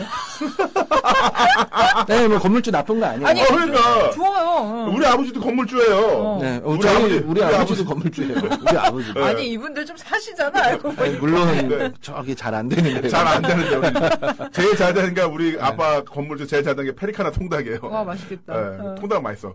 아 근데 정말 말씀하신 것처럼 내가 아무리 선한 의지를 갖고 있어도 법이라는 것 시스템이 나를 제어하지 않으면 저는 꾸준히 욕망하게 돼 있잖아요. 나 BMW 오토바이 신형도 그럼요. 살고 싶고 아유, 해외여행도 그럼요. 가고 싶은데 근데 여기서 그냥 숫자만 바꾸면 그 돈이 생기는데 여기서 내가 과연 그래 나는 착한 건물주를 계속 살 거야 라면서 마음 먹고 안 올릴 수 있을까? 이것도 다른 안 문제잖아요. 됩니다. 그거 안 그러니까 돼요. 그거를 제어를 해주고 같이 어울려 살 수 있도록 이제 시스템을 만들어주는 게 만들어줘야 국가의 돼요. 역할인데 우리나라는 그게 전혀 안 되고 있다는 거죠. 그럼 법 만들기 지금 전에 빨리 건물주 해야겠다. 잘 봐요. 간단하게 말씀드리면 착한 건물주로 살다가 법 만들어주면 착하게 살게요. 예, 정말 간단하게 말씀드리면 우리 옛날에 버스 안에서 담배 폈어요. 폈죠. 예. 비행기에서 담배 폈어요. 맞아, 폈어요. 맞아. 그랬다며? 지금 만약에 피면 어떻게 되죠? 난리 나죠. 사진 올라가지고 뭐 담배여 나올 담배남? 거 아니에요. 어. 그거랑 똑같아요, 이 법이. 예, 지금은 이 소유권이 강력한 게 아무렇지도 않지만 이제는 이게 너무 이상한 게 될 수도 있습니다. 네. 법이 이제 법이 이제 만들어지면은 이제 의식이 따라오는 네. 거죠, 사람들이. 그럼요. 예. 자, 이렇게 학술국장님이 2회 거쳐서 말씀해 주시니까, 게시판 반응 반응 뜨거워요. 우리 노년동 신사님께서는요, 임차인 보호에 대한 정말 좋은 내용입니다. 감사합니다. 그리고 아까 프랑스 법정 말씀해 주셨잖아요. 의식님께서, 야, 정말 음악이 깔려도 될 만한 훌륭한 내용이네요. 진짜. 이거 완전 시예요. 해주셨고. 너무 아름다운 내용이었어요. 네, 로리님께서는 사람이 중심인 나라에서 살고파요. 그리고, 사리자님께서도 잘 듣고 있습니다. 아주 잘 듣고 있습니다. 정말로 감사합니다. 네, 라고 해주셨습니다. 저희도 감사합니다. 아주 짧게 한 3초만 얘기할게요. 네, 꼭 말씀하세요. 얘기할게요. 1분 정도. 1분 정도 네, 시간 네. 있어요. 우리나라에서 마음 편히 장사하고 싶은 것이 꿈이면 안 되겠죠. 그리고 앞으로 노동시장이 더 좋아지고 통일이 되기 전까지는 뭐 그렇게 아주 희망적이지는 않잖아요. 많은 분들이 정규직이든 뭐 어디든 많은 분들이 노동시장에 있다가 자영업을 하거나 혹은 자기가 재능이 좋아서 자영업을 하고 꿈을 갖고 자영업을 하고 이런 사람들이 많아요. 이분들이 마음 편히 장사를 할 수 있게 만들어주는 게 그게 사실은 국가가 제일 먼저 해야 되는 일 중에 하나겠죠. 농사를 짓는 거랑 비슷해요. 그리고 그렇게 해야지만 고객들도 편안해지고 단골이 오랫동안 있으면 아주 좋잖아요. 그럼요. 네. 그리고 그렇게 해야지 문화가 거기서 또 꽃을 피고 프랑스가 그렇고 일본이 그렇듯이 그럴 수 있습니다. 맞아요. 자영업자분들 600만 명이에요. 그분들이 다들 건물주에 짓눌려가지고 건물주가 한마디 하는 거에 운명이 바뀌고 이러지 않았으면 좋겠어요. 그리고 네. 자영업자분들 정말 밤낮으로 열심히 노력을 하시고 계신데 정말 힘내시고 네. 그리고 문제가 생기시면 언제든지 목소리를 내십시오. 네. 예, 감사합니다. 네. 정말 감사합니다. 목소리를 내시고. 네, 맞습니다. 그리고 이제 정말 어렵다, 힘들다, 상담 받고 싶다. 그러면 또 이제 우리 네. 김남균 학술국장님이 계신 전국 상가세입자협회로 연락을 주시면 자, 되겠고요. 국장님, 저도 하나 부탁 있는데, 네네. 그 자영업자 분들 중에서 요식업 하신 분들 있잖아요. 네, 식당 네, 하시는 네, 분들. 네. 그분들이랑 좀 친하시면, 네. 왜 그렇게 항상 텔레비전을 특정 채널로 고정해 놓으시는지. 김정은이 또! 그렇게 했습니다! 그렇게 됐다고요! 북한이 미사일을! 거기 말고 좀 딴 데 틀어도 괜찮지 않을까요? 아니, 예, 만나면 말씀드릴게요. 예, 아니, 괜찮아요. 대한민국은 정치 사사의 자유가 있는데. 나 너무 웃겨. 아니, 식당 10군데가 9군데 그렇게 돼 있어서. 아니, 근데 그 채널에 그 앵커님 흉내 너무 많이 내지 마세요. 너무 비슷하려고 그래요, 지금.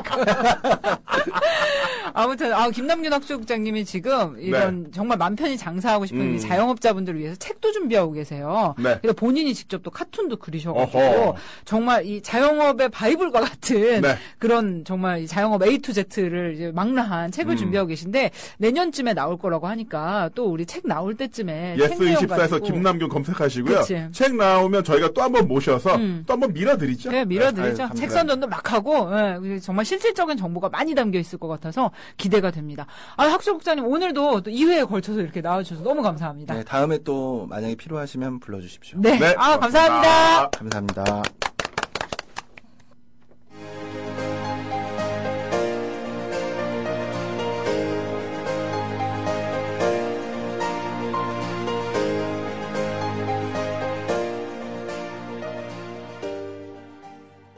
김선, 김남은의 시사남녀 3부 시작하기 전에 우리 광고 듣고 올까요? 국민라디오 개국부터 지금까지 쭉 우리 대리운전 1544-941 국민 대리운전 이번엔 꼭 국민 대리운전을 부르리 대리 운전은 꼭 국민 대리운전 공정언론 국민TV와 끝까지 함께하겠습니다. 1544-941 국민 대리운전 의리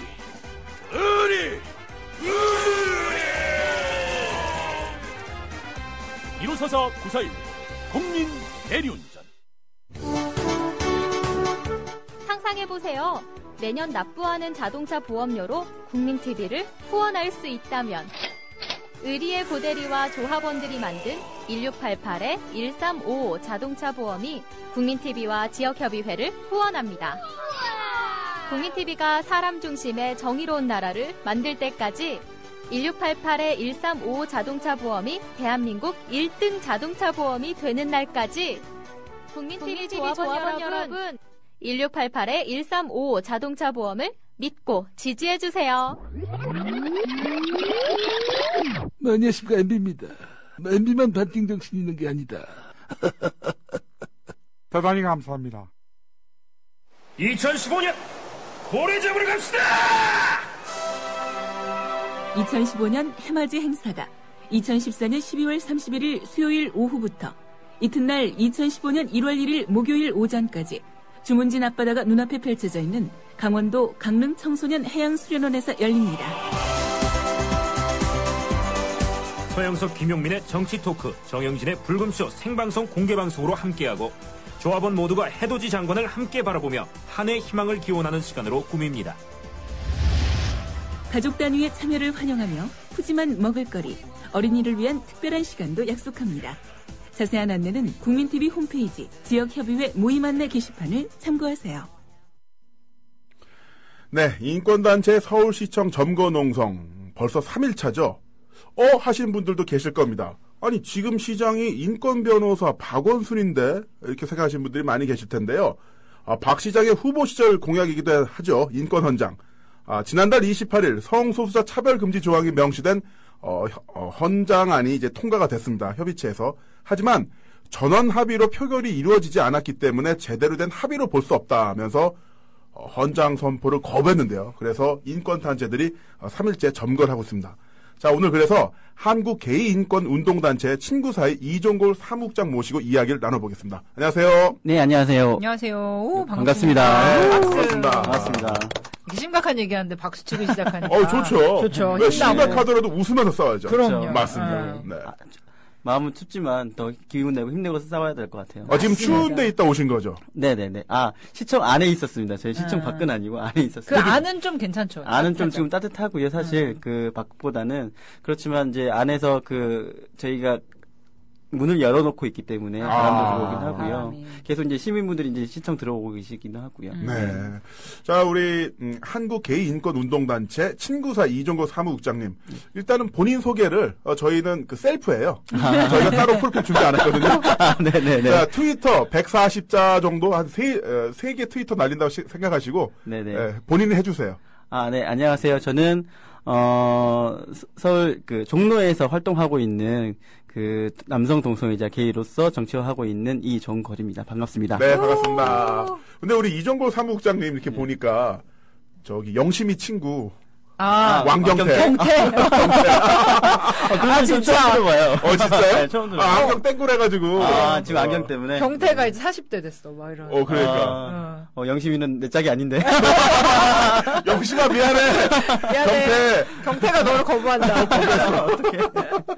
아무튼 이렇게 농성도 하시고 뭐 여러 네. 가지 분주하신데 네네. 저희 방송국까지 일부러 이렇게 와주셔서 너무 감사드려요. 반갑습니다. 예. 감사합니다. 아니 참 이런 일이 있습니까? 그렇죠. 어떻게. 이런 일이 생겼어요. 예, 이런 일이 생겼어요.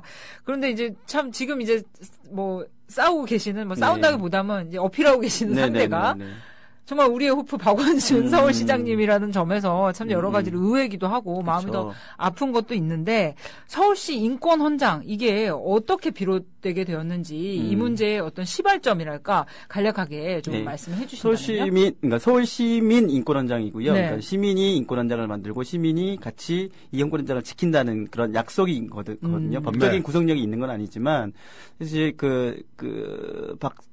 박원순 시장이 재선 전에 시장이었을 때 서울시 인권기본조례라고 있었어요. 네. 이게 제정됐고 이 인권기본조례 안에 인권헌장을 만들어야 된다는 그런 계획이 있었고 그리고 재선할 때 공약으로 내걸었죠. 인권헌장을 만든다. 그러면서 이제 서울시에 인권위원회가 있는데 그러면 시장님이 그런 시민 참여 행정을 계속 주장하고 있고 그런 상황이기 때문에 그러면 시민이 직접 만들어보는 인권헌장을 만들어보자. 좋겠다. 그렇게 이야기하셨고 그렇게 답을 했고 그러면 제정할 권리를 시민한테 넘겨주자. 그래서 한번 만들어 봅시다. 이렇게 해서 진행이 된 게 지난 6월부터 작업들이 진행이 됐죠. 그러니까 본인이 먼저 꺼내신 거죠. 네네네네. 본인이 먼저 꺼내셨고 후보 시절에 꺼내셨고 네네네. 거기에 대해서 시민들이 직접 만들어보자 해서 네네. 또 권한을 위임해서 네네네. 지난 6월부터 뭐 공청회라든가 막 이렇게 네네네. 하는 거였는데 뭐 핵심적인 내용이 어떤 게 있습니까? 뭐 대단한 게 있는 건가요? 예를 들어서 뭐 동성애자에게는 월에 500만씩 준다. 시민청에서 동성결혼식 그리고 특례 입학해주고 그렇게 된다면 대학 특례 입학에 삼성현대 취직시켜주고 네. 이런 조항이 있는 건가요? 네, 그런 게 취직 아니죠. 가산 좀 주고 막. 네. 사실 서울시에 거주하고 있는 또는 체류하고 있는 모든 분들 꼭 주소지가 서울시여야 되는 건 아니고요. 네. 서울시에 체류하고 있거나 거주하고 있는 모든 분들에게 인간으로서 존엄함을 지킬 수 있는 그런 보편적인 인권의 가치가 담겨 있는 지극히 당연한 이야기들이 담겨 있는 거예요. 지난주에도 우리가 그 조항을 쭉 읽어드렸어요. 네네, 한번 어떤 네네. 내용들이 있길래 도대체 아, 이 난리인가. 그런데 보면은 지극히 상식적인 내용, 뭐 네네. 연령, 외모, 성별, 네. 뭐 성적 지향, 뭐 네. 이런 것들을 다 포괄해서 그냥 어떠한 기준으로도 그냥 사람이 동등한 거지 차별받지 그쵸. 않은 권리가 있다. 그 얘기인데 이제 그것 중에서 이제 성적 지향 이 부분 때문에 사실 그 부분만 부각돼서 그러니까 이 난리가 난 거거든요. 어떤 뭐 권리라든가 네네. 뭐 500씩 통장에 쏴준다거나 대학 특례 입학, 삼성현대 뭐 취업 시 가산점 이런 내용이 있는 게 아니라 차별받지 않는다. 그렇죠. 뭐를 오직- 더 해준다는 게 아니에요. 네. 그냥 차별받지 않을 권리가 그것도 있다는 걸 더군다나 명시하는 거. 법적 구속력이 있는 것도 네. 아니고 그냥 선포하는 네네네. 예, 우리 다 같이 잘 살아요. 뭐 맞아요. 이런 의미가 있는 건데 네. 여기에 대해서 엄청난 나름대로 진통이 있었던 거죠. 그렇죠. 성소수자 혐오 세력들이 이걸 가지고 계속 동성애 옹호한다. 동성애를 합법화하려고 한다. 합법화한다? 근데 동성애는 사실 존재하거든요. 이게 무슨 뭘 법으로 합법화해? 그러면 우리는 이성애자들 연애할 때 어디 불법 비합법 그쵸. 이거를 하잖아요. 이런 불법 이성애자 막 이런 거 아니야? 아니 그래서 이제 공청회가 사실 많이 이제 서울 시내 돌아다니면서 있었고 또 이제 서울 시민들 중에 이렇게 이 인권 헌장 만들기 위해서 또 이렇게 참여하신 분들이 계시잖아요. 네네. 활동가분들이 계시고 네네. 그렇게 공청회를 열 때마다 네. 이런 좀 혐오단체 쪽에서 네네. 와서 정말 입에 담지 못할 그쵸. 언사와 네. 또 거의 폭력에 가까운 네네. 그런 행위들을 하셔서 네네. 굉장히 고생이 많으셨다고 들었어요. 두 번의 강남 지역, 강북 지역에 토론회가 있었고 11월 20일 날 공청회가 있었는데 이 토론회 자체는 사실 토론하기 위해 시민들이 모이는 자리인데 토론을 할 수 없게 그냥 자기 주장만 계속 이야기한다든지 전혀 남의 이야기를 듣지 않고 계속 그리고 갑자기 고성을 지른다든지 뭐 그 차별 발언들을 계속 하고 있는 거예요. 도저히 토론이 이루어지지 않는 그런 입에 담을 수 없는 그렇죠. 내용으로. 근데 이제 토론이면은 이쪽에서 이렇게 주장하면은 네. 저쪽에서 아 그건 아니고 이렇게 네네. 상대가 있어야 되는 건 네네네. 대화인데 네네. 그게 아니라 일방적으로 계속 이제 혐오적인 발언들만 그렇죠. 쏟아내는 제가 거죠. 그 지난 여름에도 카퍼레이드 신촌에서 네, 맞아요. 페스티벌 때 저도 퀴어 축제. 네, 퀴어 축제 저도 네. 갔었거든요. 네네. 가서 뭐 응원도 하고 뭐 이렇게 했었는데 그분들이 네. 카퍼레이드 할 때 그 신촌 맥도날드 앞에 모여 앉아서 기도를 하시더라고요. 맞아요. 차를 못 나가게 하려고. 네. 아 진짜 네. 거기서 기도하면 어떻게 네. 되는 거야? 그러니까 그냥 양말 벗고 신발 벗고 통성 기도를 해요. 아 막 큰 소리로. 애를 예, 예. 붙잡고 앉아서. 그러니까 도저히 차가 움직일 수가 없는 거죠. 이분들은 선전 신고도 다 하고 와서 했는데 네네. 또 거기서 이야기를 하는 게 뭐냐면은 동성애는 뭐 치료받을 수 있습니다. 네네. What? 주님의 사랑으로 오십시오. 이러면서. 지자스. 근데 이걸 그나마 온건해요. 그쵸. 다른 내용으로 가면 제가 차마 입에 담을 수 없는. 아 나 뭔지 알아. 근데. 네. 아. 굳이 말씀 안 하셔도 돼요. 그러니까. 아니, 근데 저는 뭐 사실 뭐 제 여기서 성적 지향을 밝힌다면 전 극단적인 하드코어 이성애자긴 합니다만. 과연 그럴까? 정말 그런데. 근데 사실 왜 그렇게 성적 지향에 대해서 다른 부분에 대해서 이렇게 극단적인 반응을 보이는지 물론 이야기를 하면 좀 길어지긴 합니다만 왜 그런가요? 도대체 아무래도 그분들은? 종교적 신념이라고 그렇게 지키기 위해서 하고 있는 것 같고 네. 그걸 토대로 또 다른 극우 세력들의 또 다른 보수 집결을 의지를 갖고 있는 네. 것 중에 하나인 것 같아요. 정치적으로라도 그런 동성애 혐오 정서를 이제 네. 보수 세력의 집결 네, 수단으로서. 네, 네. 아하. 사실 성경 보면 예수님이 동성에 대해서는 언급한 게 전혀 없고요. 그렇죠. 이게 레위기에 나오는 구절 때문에 그러는 건데 네. 레위기에는 발가락에 2개로 갈라지는 짐승도 먹으면 안 되고 그러면 우리 2개 이상의 직물을 먹을 수 이용해 있는 게 거의 없는데. 2개 이상의 직물을 혼용한 옷을 입어서도 안 돼요. 아 그럼 면하고 캐시미어 지금 안 되는 거? 저도 이런 스웨터도 안 되고 이거 우리 다 율법업인 거예요. 우리 다 죽어야 돼. 네, 캐시미어하고 면 안 돼? 그러니까 이제 당시에 통용됐던 나름의 뭔가 있었을 텐데 그거 비늘 없는 물고기도 먹으면 안 돼. 안 되죠. 어떡해. 장어구이를 못 먹다니. 성경 나빠요. 진짜 어떡해. 아니 그러니까 그렇게 이제 성경을 문자 그대로 해석을 하고 그거를 이제 현대에 적용하고 또 본인과 이제 다른 지향을 가진 사람들을 유니클로는 불질러야 돼. 악의 전당이야. 악의 전당이야? 진짜 혼방을 팔다니. 혼방을 팔다니 이럴 수가. 아니 그래서 참 고생이 많으셨다고 했는데 저는 좀 약간 궁금한 게 지금 이제 많은 활동가분들이 이 건으로 인터뷰를 하고 계신데 저는 이것의 제안자인 박원순 시장님이 그러한 사정들을 이 혐오단체 쪽에서 이런 공청회를 물리적으로 또 이렇게 방해를 하고 하는 것에 대해서 좀 인지하고 계셨는지 그리고 같이 와서 좀 하실 수 있지 않았을까요? 그렇죠. 시장님을 오셔서 같이 하자는 요청도 여러 번 네. 드렸다는데. 가령 그 공청회 현장에서 그런 그 혐오 발언이나 폭행들이 있었던 상황에서 폭력적인 그런 시위가 있었던 상황에서 경찰을 대응한다든지 서울시에 계속 그렇게 주장을 했음에도 불구하고 경찰도 어떤 물리력으로 대응하지도 않고 계속 그런 현장을 놔두고 방치하고 있었던 상황인 거죠. 이에 대해서 서울시는 아직도 입장을 제대로 내놓지 않고요. 그냥 공청회는 무산이 됐다. 이렇게 그냥? 표현을 하고 이렇게 표현을 하는 거죠. 이것 자체가 문제가 있었고 서울시는 어떠한 그 이후의 대책도 마련해 놓지도 않았고 계속 우리는 차별 발언들을 그 현장에서 듣고 있어야 되는 상황이었던 거죠. 너무 좀 힘드셨겠어요. 맞아요. 보통 정말 그 일반적인 수위에서 생각할 수 있는 그런 발언을 네. 한참 넘어서 네네. 정말 극단적인 말들이 네네. 많이 쏟아졌다고 하는데 정말 활동하시는 분으로서 많이 마음 현장에서 아프셨을 것 같아요. 그 한 10여 명의 성소수자 활동가들이 정말 참을 수 없어서 현장에서 마지막에 우리가 뭐라도 이야기하고 오자. 그래서 마지막에 저희가 드러내서 목소리를 알리고 그렇음에도 불구하고 그 앞에서 동성애 아웃 이런 식의 그 푯말을 펼치면서 사람들을 윽박지르고 그랬던 분들이 있어요. 그분들이 사실 그렇게 저희를 드러내면서 그렇게 우리의 인권에 대해서 이야기하고 있는 현장이었는데도 네. 불구하고 네. 그렇게 됐던 상황이었기 때문에 도저히 저희는 이런 상황에서 서울시가 무대응으로 계속 있었던 것들이 정말 참을 수 없었던 사실 표현의 자유를 많이 이야기하는데 네네. 혐오 발언은 표현의 자유가 아니죠. 그럼요. 네. 혐오나 차별은 표현의 자유가 헤이트 아니에요. 스피치는 이것은 처벌 대상입니다. 그렇습니다. 맞습니다. 좀 정말 문명 국가에서는 다들 범죄로 인식하고 있는 게 그런 어떠한 종류의 차별적인 발언도 다 그건 범죄예요. 예를 들어서 얼마 전에 비정상회담에서 독다니엘이 그런 얘기를 했는데 택시 타는데 택시 아저씨가 히틀러 멋있는 사람이야. 그래 그때 간지 있었지. 막 네. 이런 소리 하면 신고. 독일에서는 깜빡 끌려갑니다. 그러니까요. 그 혐오 발언과 마찬가지고요. 아. 그 어느 정도 책임을 져야 되는 건데 그 유보가 됐을 때 어떤 심정이셨어요? 저희가 잔인한 질문이긴 합니다. 죄송합니다. 그러니까 네. 이 현장이 다 현장에 될 줄 알았는데. 표결을 하고 이제 통과가 됐다고 생각을 하고 이제 현장에 서울시청 안에서 이제 표결을 한 회의를 마치고 대한문 앞에서 저희가 문화제를 열고 있었는데 현장에서 이런 발언을 하고 했었는데 막상 끝나고 나서 경향신문의 기사가 그렇게 그 서울시 인권 담당 관계자만 발언만 듣고 합의 무산이라고 표현되는 합의 무산. 네, 합의가 무산이 됐다. 끝까지 합의를 적용했는데 결국에는 표결을 가서 이건 무산된 거다.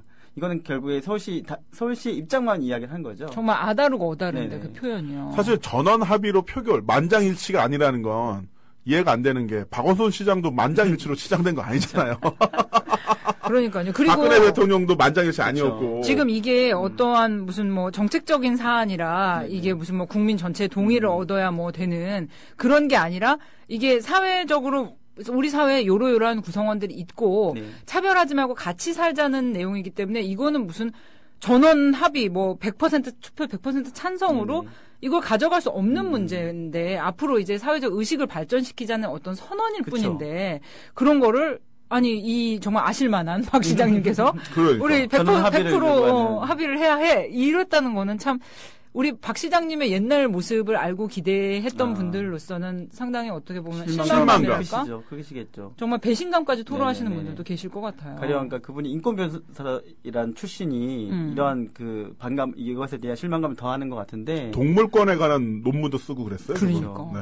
그런데 가령 그러니까 고문 관련한 그런 인권운동 정말 열심히 하시고 호주제 폐지도 하셨고 네. 그런 상황이셨는데 사실 그분을 통해서 많은 분들이 지금의 인권 변호사분들이 그런 꿈을 갖고 이분의 활동 때문에 그런 인권 변호사의 꿈을 갖고 지금 활동을 하고 계시는 분들이 네. 정말 많은데 그런 분들한테 정말 큰 상처가 되는 거고 사실 그 인권 변호사로서 할 수 있는 그런 어떤 뒤나 또는 그런 학식이 있으신 분이 성소수자에 관련한 문제를 지지한다 또는 지지라고 하는 건 결국엔 찬반의 문제로 이렇게 말씀하신 거죠. 어떻게 동성애 관련한 문제 찬반을 얘기할 수 있냐? 이 자체가 있는 문제고 존재하는 문제인데 그걸 찬성 반대의 국면으로 가게 되는 것 자체가 정말 큰 문제를 만들어 놓게 된 거고 그것 자체는 저희로서는 참을 수 없는 상황인 거죠. 저는 무엇보다 큰 문제가 되는 게 사실 이제 그분들 이제 혐오단체 그쪽 분들의 위력 시위를 인정을 해준 거거든요. 네네네. 우리가 몰려가서 정당한 공청회에 참가를 해서 찬반 토론한 게 아니라 뒤집어 엎고 깽판 치고 그다음에 그러면- 멱살 붙잡으면 우리 효과 있어. 그러면 이게 멈출 수 있어. 스탑할 수 있다라는 그러네. 것을 서울시장 1000만 메트로시티의 시장이 공인을 해준 거예요. 깽판하면 됩니다. 그러면 우리도 좀 많이 가서 나무님이랑 같이 다 가서 우리도 이게 민주주의 아니잖아, 이게. 우리도 헤이트 스피치 하고 그쵸. 막. 정말 상식적인 사람은 그런 행위는 하지 않거든요. 네. 그렇죠. 아니 정말 그렇네. 지금 이게 인권 헌장 자체가 지금 무산되고 말고 이 문제가 아니라 요것보다도 앞으로 이분들이 다른 사항에 대해서도 예를 들어서 천안함이라든가 세월호라든가 여러 사안에 대해서 몰려가서 뒤집어 엎으면 돼라는 거에 어떤 위력에 대한 인증을 해준 거예요. 그럼 됩니다. You can do it. Just do it. 그러니까 그 인증을 정말 1000만 서울 시민의 시장이 우리의 또 박원순 시장님이 이렇게 뭐 어떻게든 이 상황이 이렇게 혹자는 우리 시장님이 용꿈을 꾸기 때문에 보수단체를 끌어안으려고 하는 게 아니냐 이런 말씀도 하시는데 그런 뭐 의견도 갖고 계시죠. 사실 저희가 이 건에 관련해서 기자회견 한 날이 12월 1일이었는데 그날 장로인 총회 기독교인들을 만나는 간담회 직접 맞아요. 찾아가서 동성애를 지지하지 않는다는 발언을 했었잖아요. 뭐야, 뭘 지지하지 않아. 근데 사실 우리 박 시장님이 이제 계산하시는 거는 뭐 정치의 일이니까 이해를 하긴 하는데 글쎄요. 2017년에 어쨌든 2번 타이틀 나오면 무조건 그분들은 1번 찍을 텐데. 그러니까 그분들을 왜 자기의 그런 표밭으로 생각하는 건지 어떤 정치적인 공학을 계산을 해서 그렇게 이야기가 나오는 건지. 저는 좀 서운한 게 지금 이제 인권 헌장 무산으로 가장 크게 반발하고 정말 시장님께 요구하고 대면해서 우리 좀 얘기 좀 해보자 이렇게 요청하는 측은 사실 인권 활동가분들이잖아요. 그런데 순서가 좀 바뀐 게. 이분들을 먼저, 인권 활동가분들을 먼저 만나서 좀 어떤 경위를 설명하고 뭐 되도록 하자. 예를 들어서 내가 이러는데 사실 나도 좀 힘들다. 그러니까 좀 용서를 좀 늦게 구하고, 가자. 이해를 구하고. 그렇게 했으면 우리가 서로, 우리 아니까. 이해 못할 사람들도 아닌데, 먼저 장로교 쪽을 가서. 이제 팔이 안으로 굽히지. 밖으로 나가면 안 봐잖아요. 그치. 안 봐. 안 봐 걸렸어, 지금. 안 봐를 거는 거지. 안으로 서로 어차피 뭐 이렇게 얘기해보자면, 어쨌든 1번보단 2번이 나으니까. 그러니까. 아니 진짜 그런 점이 좀 저는 이 국면에서 시장님한테 조금 서운한 연락됩니까? 박 시장과? 사실 오늘 한겨레 신문 기사 보니까 냉각기를 가져야겠다 뭐 그런 발언을 하셨다는. 사람과 전쟁도 아니고. 그러니까 지금 어떠한 이야기를 해도 갈등 요소만 있겠다 뭐 이런 발언을 했다. 박 시장이 그런 말을 했대요? 네. 아니 무슨 사람과 전쟁에서 4주 저희가 살아가지도 않았어요. 이혼 조정 기간 4주에 여기서 살아가지도 않았는데 무슨 냉각기구 4주 조정. 그래서 막 우리가 사랑한 건 아니지만 그래도 이제 기대와 정말 희망을 품었었잖아요. 그러니까 연락은 아직 안 되는 거죠. 그렇죠. 그러니까 재선 이후에 계속 저희는 면담 요청을 했어요. 저희가 요구할 것도 정말 많고 성소수자와 관련한 인권 실태 조사나 또는 키워나 축제를 서울 광장에서 열릴 수 있게끔 여러 가지 조치를 해달라는 것을 계속 면담을 요청을 했음에도 불구하고 단 한 번도 만나주지 않았죠. 직접적으로. 관리하시네.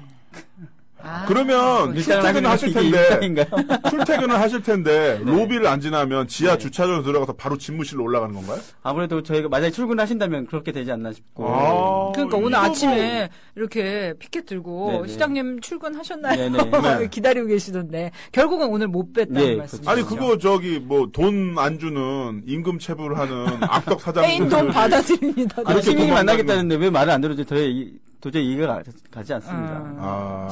시청까지 우리로서 찾아와서 지금 이 시청을 이제 점검하고 계시잖아요.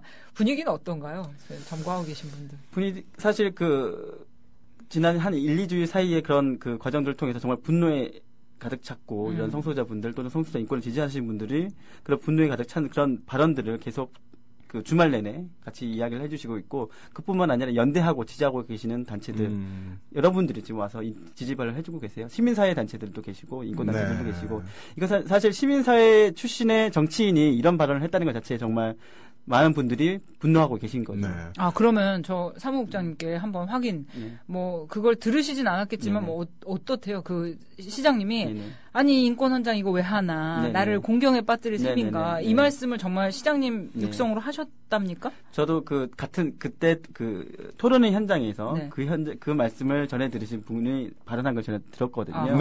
이제 꼭 이 발언 자체가 저는 중요하다기보다는 서울시가 입장이 있었다고 저는 판단을 해요. 이미 인권원장이 이런 움직임 제정되기 전에 네. 성소수자에 대한 문구는 뺐으면 좋겠다고 생각하는 것들이 서울시 입장이었다고 저는 생각을 해요. 가령 왜 그랬냐면 제가 그 시민위원 이촉식 때 이야기 현장에 갔을 때 그때 인권원장 제정 과정에서 그때 처음 이제 시장님 뵀거든요. 그 이후 단 한 번도 나오지 않으셨고 그때 그냥 이게 잘 이루어지겠거니, 잘 진행이 되겠거니, 이렇게 생각만 하셨던 것 같아요. 저는 사실 되게, 이 과정 자체가 어떻게 진행이 될까. 사실 어떻게 이 가령 성소자 부분에 대해서 어떻게 발언들이 나오고 어떻게 진행이 될까 많이 걱정이 됐었거든요. 근데 전혀 어떤 준비가 되어 있지 않는 거예요. 가령 어떤 그 회차 수도 그때 처음에는 5차 정도였고요. 이걸로서 어떻게 해결이 될까? 저는 그런 반감을 계속 갖고 있었거든요. 의구심이 들었고. 의구심을 갖고 계셨고.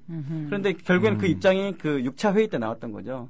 성적 지향에 대해서 표결로 진행이 된다고 하니까 그 인권 담당관이 갑자기 마이크를 뺐고 표결로 진행을 막으려고 했고 이런 상황이 있었던 거죠.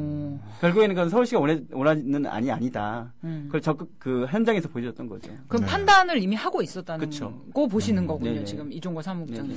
그러니까 혹자는 이런 말씀도 하세요. 같은 편인 그 박 시장 왜 이렇게 까냐 이런 말도 하는데 사실 우리가 선거를 통해서 왕을 뽑은 게 아니라 시장을 뽑은 거잖아요.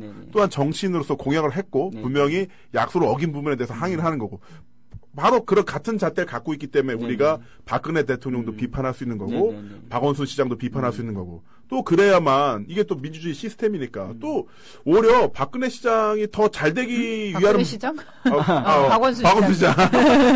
아 둘이 같이 박씨라서 뭐냐면은 사실 나중에 용돈 꾼다고 하시더라도 지지자들의 이런 정당한 비판에 대해서도 제대로 대처를 못 하신다면 나중에 2017년 또는 2022년 용돈 끌어 나가셨을 때 무지막지한 네거티브에 시달리실 텐데 이런 합리적인 비판도 제대로 대처를 못 하신다면 어떻게 본판에서 제대로 싸우겠어요? 그러니까요. 네. 아니 정말 저는 뭐 박 시장님이 처음 당선이 되셨을 때 서울광장에 치킨 사들고 가서 막 너무 기뻐하면서 치킨 먹었던 사람 저는 그 치킨 나눠 먹었던. 저도 그때 같이 좋아했었던 기억이 나요. 그러니까요. 그때 막 그 오렌지 무지개 깃발도 막 흔들리고. 맞아. 그랬어. 광장에서 무지개 깃발 흔들고.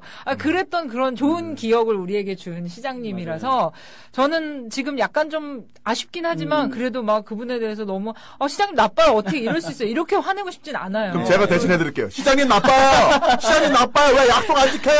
시장님 I hate you. 이제 정치인이니까 일을 하다 보면은 뭔가 이렇게 판단이 이렇게 여러 사람들의 얘기를 듣다 보면 잘못할 수도 있고 이런 감각이라는 게 또 있죠. 그지 분란을 일으킬 수도 있는데 저는 이런 분란 자체보다는 이걸 대하는 태도가 정치인의 어떤 미래를 결정하고 시민들에게 이제 보여지는 모습의 상당 부분을 결정한다고 생각하는데 오늘 현재까지는 우리 시장님이 이런 운동가 여러분들을 대하시는 태도는 아쉬운 점이 굉장히 많아요. 예. 그 사부국장님께서 우리 박 시장님이 이 방송을 듣고 있다 생각을 하고 짧게 한번 시장님께 보내는 음성 편지. 네. 제가 시장님을 2010년에 뵌 적이 있어요. 저희가 성소수자 인권지지 프로젝트라고 해가지고 사회 유명한 인사분들한테 성소수자 인권지지 발언을 듣는 그런 현장이었어요. 그때 시장님이 그렇게 말씀하셨어요. 홀로 스스로 일어서면서 그러면서 더 운동을 만들어 나가는 거다. 시장님이 지금 그 과정을 저한테 만들어주는 거로 저는 생각을 하게 됐어요, 다시. 이제 저희가 진짜 일어설 테니까. 이게 자립이야, 이러면서. 그런 식으로 이야기 하셨어요, 사실. 그 말씀은 어떻게 돼도 힘이 되기도 했지만 사실 그 현장에서도, 이게, 물론 힘이 되는 이야기였라고 생각을 했는데, 이렇게 저희한테 이렇게. 예언이셨구나, 그런 상황이어가지고. 지금 상황에서는, 이렇게 우리한테 그런 이야기, 결별선언을 하시는 너에겐 시련이 필요하다, 막 이런 거 아니에요? 그렇게 이야기하시는 것 같아서 안타깝지만 이제 저희가 없어서 일어설 수 있겠다는 더 다짐을 하게 되는 것 같습니다. 아무튼 시장님 좀 1층 로비 대문으로 들어오셔서 그쵸. 우리 활동가분들 좀 만나주세요. 악수도 좀 하고 그러니까 같이 얘기하면은 예스 오아 뭐 이런 걸 떠나서 시민들이 왔잖아요. 그러니까. 왔고 3일 동안 거기서 추운 데서 고생하고 있는데 만나셔서 이야기를 나누고 또 그러면서 또 합의점도 찾아보고 이렇게 하셔야죠. 그게 바로 뭐 새벽 2시에 문자 보내고 도망가는 구 남친처럼 여기저기 도망다니는 거 남자답지 못합니다. 미안해, 이제 더 이상 안 되겠어. 막 그러니까 이게 뭔 말씀이세요? 그러니까 우리에게 이 행복한 기억을 줬던 시장님이니만큼 네. 정말 시민들과 소통하는 모습 다시 한번 보여주시길 바라면서요. 우리 이종걸 사무국장님 오늘 어려운 걸음 해주셔서 정말 감사합니다. 아유, 불러주셔서 감사합니다. 네, 좀 더 파이팅 해주시길 바라고요. 저희도 응원하고 지지합니다. 네. 박수 한번 드릴까요? 자, 저희 이렇게 이종걸 사무국장 보내드리면서 또 인사를 나눌까 합니다. 네, 다음 주에도 정말 알찬 내용, 이 세상의 모든 문제들을 가진 사람들 우리에게로 오세요. 네, 김선, 김남은의 시사남녀 빠이야! 빠이야!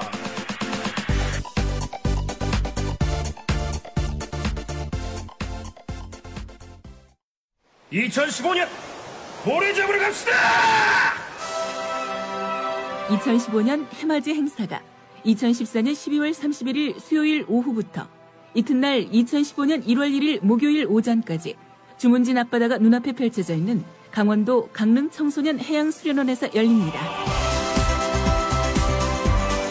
서영석, 김용민의 정치 토크, 정영진의 불금쇼 생방송 공개방송으로 함께하고 조합원 모두가 해돋이 장관을 함께 바라보며 한 해 희망을 기원하는 시간으로 꾸밉니다. 가족 단위의 참여를 환영하며 푸짐한 먹을거리, 어린이를 위한 특별한 시간도 약속합니다. 자세한 안내는 국민TV 홈페이지 지역협의회 모임 안내 게시판을 참고하세요.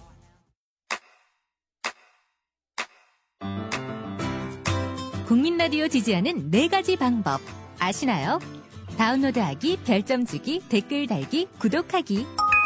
국민라디오를 보다 많은 이들에게 전할 수 있는 가장 손쉬운 방법. 다운로드하기, 별점 주기, 댓글 달기, 구독하기. 잊지 마세요. 다운로드하기, 별점 주기, 댓글 달기, 구독하기.